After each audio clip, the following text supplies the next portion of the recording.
জাতীয় পার্টি ও ১৪ দল হলো এদেশে ভারতীয় আধিপত্যবাদের এজেন্ট এবং আওয়ামী লীগের দোসর। লেভেল প্লেয়িং ফিল্ড ছাড়া নির্বাচন মানেই ক্ষমতার প্রহসন। যা হওয়ার হয়েছে। আগামী দিনের সরকারের কোনো কার্যক্রমে যেন কোনো দলের প্রতি পক্ষপাতিত্ব প্রকাশ না পায়। আগামী জাতীয় সংসদ নির্বাচনে উচ্চ কক্ষে পিআর পদ্ধতি বাস্তবায়ন। পিআর ছাড়া উচ্চ কক্ষ গঠিত হলে তা কেবল বেকার পুনর্বাসনের উচ্চকক্ষ হবে। সংবিধান সংক্রান্ত আলোচনায় জাতীয় ঐকমত্য কমিশনের সাম্প্রতিক বৈঠকে আমরা স্পষ্ট করেছি, বাংলাদেশ খেলাফত মজলিস জুলাই সনদকে কেন্দ্রীয় ভূমিকা দিতে চায়। সনদে প্রস্তাবিত পদক্ষেপগুলো অবিলম্বে ও পূর্ণাঙ্গভাবে বাস্তবায়ন করতে হবে। জাতীয় সংস্কার যদি কেবল কাগজে সীমাবদ্ধ থাকে তবে তা অর্থহীন হবে এবং দেশের রাজনৈতিক সংকট ও অর্থনৈতিক প্রভাব ব্যাহত হবে। তাই জুলাই সনদের ভিত্তিতে আগামী ফেব্রুয়ারি ২০২৬-এর জাতীয় সংসদ নির্বাচনের দাবি জানাচ্ছি। আওয়ামী লীগের দোসর আধিপত্যবাদী ভারতের এদেশীয় এজেন্ট জাতীয় পার্টি ও ১৪ দলের রাজনীতি নিষিদ্ধকরণ। জাতীয় পার্টি ও ১৪ দল হলো এদেশে ভারতীয় আধিপত্যবাদের এজেন্ট এবং আওয়ামী লীগের দোসর। এরা বিভিন্ন সময়ে প্রকাশ্যেই গণমাধ্যমে ভারতের অনুমতি ছাড়া কথা বলতে অনীহার কথা জানিয়েছে।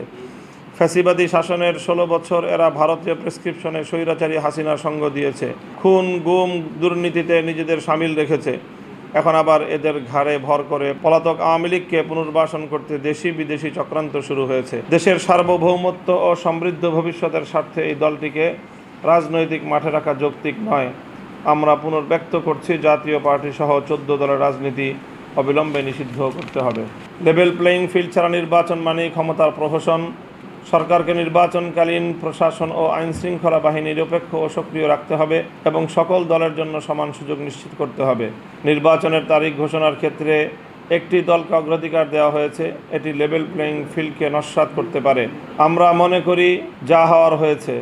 আগামী দিনের সরকারের কোনো কার্যক্রমে যেন কোনো দলের প্রতি পক্ষপাতিত্ব প্রকাশ না পায়। জুলাই গণহত্যার বিচার দৃশ্যমান করা।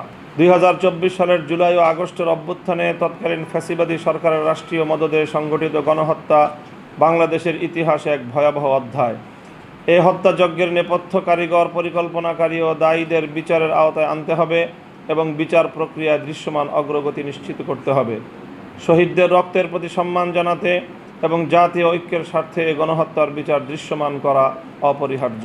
আগামী জাতীয় সংসদ নির্বাচনে উচ্চ কক্ষে পিআর পদ্ধতি বাস্তবায়ন। এক কক্ষ সংসদ ব্যবস্থা ক্ষমতার একচেটি আধিপত্য সৃষ্টি করে, এজন্য সংসদে উচ্চ কক্ষ দরকার। জাতীয় ঐকমত্য কমিশনে এই ব্যাপারে সব দলে একমত পোষণ করেছে। সংস্কার প্রক্রিয়ার শুরু থেকে আমরা বলে আসছি, বিদ্যমান নির্বাচনী প্রক্রিয়ার মাধ্যমে প্রকৃত জনমতের প্রতিফলন ঘটে না। এজন্য আমরা পূর্বেই সংসদের নিম্ন কক্ষে মিক্সড পিআর এবং উচ্চ কক্ষে পিআর পদ্ধতি গঠনের প্রস্তাব দিয়েছিলাম। ঐকমত্য কমিশনে আমরা লক্ষ্য করেছি এ বিষয়ে দলগুলোর মধ্যে মতভিন্নতা রয়েছে। মতভিন্নতা কমানোর জন্য নিম্ন কক্ষে এমএমপি বাস্তবায়নের দাবিতে আপাতত আমরা ছাড় দিচ্ছি। বিদ্যমান প্রক্রিয়া নিম্ন কক্ষ গঠিত হতে পারে, কিন্তু উচ্চ কক্ষ কোনোভাবেই পিআর ছাড়া গঠন করা যাবে না। পিআর পদ্ধতিতে উচ্চ কক্ষ গঠিত হলে সংসদীয় রাজনীতিতে কার্যকর রাজনৈতিক দলগুলোর অংশগ্রহণ বাড়বে, জনমতের মূল্যায়ন নিশ্চিত হবে এবং ক্ষমতার ভারসাম্য প্রতিষ্ঠা হবে। আমরা বারবার বলেছি, পিআর ছাড়া উচ্চ কক্ষ গঠিত হলে তা কেবল বেকার পুনর্বাসনের উচ্চকক্ষ হবে। আমরা স্পষ্টভাবে বলছি, উচ্চকক্ষ পিআর পদ্ধতি বাস্তবায়ন করতেই হবে। বাংলাদেশ খেলাফত মজলিস দৃঢ়ভাবে মনে করে, সকল দলের অংশগ্রহণ ও সম্মিলিত মতামতের প্রতিফলন নিশ্চিত করাই সরকারের প্রকৃত লক্ষ্য হওয়া উচিত। জামায়াতে ইসলামী, ইসলামী আন্দোলন বাংলাদেশ, বাংলাদেশ খেলাফত মজলিস, নিজাম ইসলাম পার্টি, এবি পার্টি, গণ অধিকার পরিষদ, এনসিপি, এই দলগুলোর সাথে বিভিন্ন পর্যায়ে আমাদেরও আলোচনা হয়েছে। সে আলোচনাগুলো অনানুষ্ঠানিক, আমাদের মধ্যে বোঝাপড়া চলছে এবং শেষ পর্যন্ত অধিকাংশ দাবির ব্যাপারেই আমাদের সকলের দৃষ্টিভঙ্গি অভিন্ন আমরা পেয়েছি। কাজেই সেই ক্ষেত্রে আমরা আশা করছি যে বিশেষ করে জুলাই সনদের বাস্তবায়ন, এটার ব্যাপারে আমরা সবগুলো দলেরই আন্তরিকতা চূড়ান্তভাবেই আমরা লক্ষ্য করেছি। কাজেই এই মুখ্য দাবি আদায়ের ব্যাপারে আমরা মনে করি সবাই যার যার জায়গা থেকে মাঠে নামবে। আমরা সরকারের সাথে বোঝাপড়ার জায়গায় তো বিষয়টা হলে আমরা মাঠে নামতাম না। এখানে পরিষ্কার কথা যে জুলাই সনদের বিষয়ে এ পর্যন্ত সরকারি এবং সকল রাজনৈতিক দলগুলো মোটামুটি একটা ঐকমত্যে পৌঁছেছে, কিন্তু জুলাই সনদ কার্যকর করার যে পদ্ধতি সেই বিষয়ে সরকারের পক্ষ থেকে কোনো দিক নির্দেশনাও নেই এবং সেটার কোনো আশাবাদও নেই। এই মুহূর্তে সরকার সহজেই এই বিষয়টা কার্যকর করবে বলে মনে হচ্ছে না।